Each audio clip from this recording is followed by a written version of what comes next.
ഇന്ന് തന്നെ ഡൗൺലോഡ് ചെയ്യൂ. കാണൂ നിങ്ങളുടെ ഫേവറേറ്റ് ഷോസ്. കോളേജ് ടൈമില് ഉഴപ്പി അടിച്ചു പൊളിച്ചു നടന്ന പലരും ഇപ്പൊ അതൊക്കെ വിട്ട് അന്തസ്സായിട്ട് ജീവിക്കുന്നില്ലേ?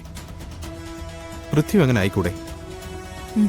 ഇല്ല കിരൺ, പൃഥ്വിയുടെ സ്വഭാവം അങ്ങനെയാണെന്ന് ഞാൻ കരുതുന്നില്ല. പിന്നെ എത്രയൊക്കെ മാറിയെന്ന് പറഞ്ഞാലും ഒരാളുടെ ബേസിക് ക്യാരക്ടർ അയാളെ വിട്ടു പോവുമെന്ന് തോന്നുന്നില്ല. ഇങ്ങനെയൊക്കെ ചിന്തിച്ചാ വെറുതെ തന്റെ മനസ്സമാധാനം കളയാന്നുള്ളല്ലാതെ ഒരു പ്രയോജനം ഉണ്ടാവാൻ പോകുന്നില്ല. എല്ലാ കാര്യങ്ങളിലും ബോൾഡായി തീരുമാനമെടുക്കുന്ന തന്നെ ഇപ്പോഴിങ്ങനെ ഈ അവസ്ഥയിൽ കാണുമ്പോഴാ വിഷമം. കിരണിനെ അറിയാലോ, ഫാമിലിയുടെ കാര്യം വരുമ്പോ ഞാനൊരു സാധാരണക്കാരിയാ. അഷിതയും അഭിയും ഒക്കെ എനിക്ക് അത്രയ്ക്ക് പ്രിയപ്പെട്ടവരാ. അവർക്കൊരു ദോഷം വരിക എന്ന് പറയുന്നത് എനിക്ക് സഹിക്കാൻ പോലും പറ്റാത്ത കാര്യ. താനൊരു കാര്യം ചെയ്, തനിക്ക് വസുമതി ആന്റിയെ കാര്യങ്ങൾ അറിയിക്കാനല്ലേ പാട്. താൻ കാര്യങ്ങൾ ദേവരാജൻ അങ്കിളിനോടോ മുത്തശ്ശിയോടോ പറയേ. അതുകൊണ്ട് കാര്യമില്ല കിരൺ. അച്ഛനും മുത്തശ്ശിയും പറഞ്ഞാലും ചെറിയമ്മ അനുസരിക്കില്ല. പിന്നെ ഇതൊക്കെ പറഞ്ഞ് വെറുതെ അവരെ വിഷമിപ്പിക്കാന്നല്ലാതെ ഒരു കാര്യമില്ല. പല കാര്യങ്ങളിലും പ്രതികരിക്കാൻ സാധിക്കാതെ അച്ഛൻ വീർപ്പ് മുട്ടുന്നത് നേരിട്ട് കാണുന്നതല്ല ഞാൻ. ഇനി ഈ കാര്യത്തിന്റെ പേരിൽ ഒരു ടെൻഷൻ കൂടി കൊടുക്കാൻ എനിക്ക് വയ്യ. താൻ പറയുന്നൊക്കെ ശരിയാ. ഇനിയിപ്പോ എന്തോ ഒരു സൊല്യൂഷൻ.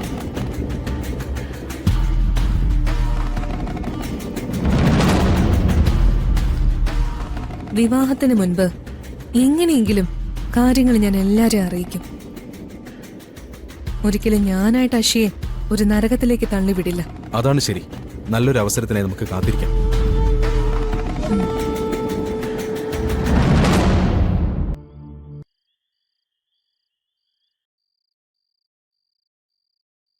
മോള് പറഞ്ഞ ശരിയാ. ഞാനും അത് ശ്രദ്ധിച്ചു. അവർക്ക് ദുർഗയോട് ഒരു അകൽച്ചയുണ്ട്. അല്ലെങ്കിൽ അത് നിസ്സാരമല്ല ചെറിയച്ച. പല കാര്യങ്ങളിലും അവര് ദുർഗയെ മാറ്റി നിർത്തിയതായിട്ടാണ് എനിക്ക് തോന്നിയിട്ടുള്ളത്. ഓരോ വീടുകളിലും ഓരോരോ പ്രശ്നങ്ങളുണ്ടാവും. അതെന്താന്ന് പുറത്തു നിൽക്കുന്ന നമ്മളെപ്പോലുള്ളവർക്ക് മനസ്സിലാക്കാൻ ബുദ്ധിമുട്ടായിരിക്കും. സത്യം പറയാലോ, ദുർഗയുടെ അവിടുത്തെ അവസ്ഥ കണ്ടപ്പോ എനിക്ക് ശരിക്കും സങ്കടം തോന്നി.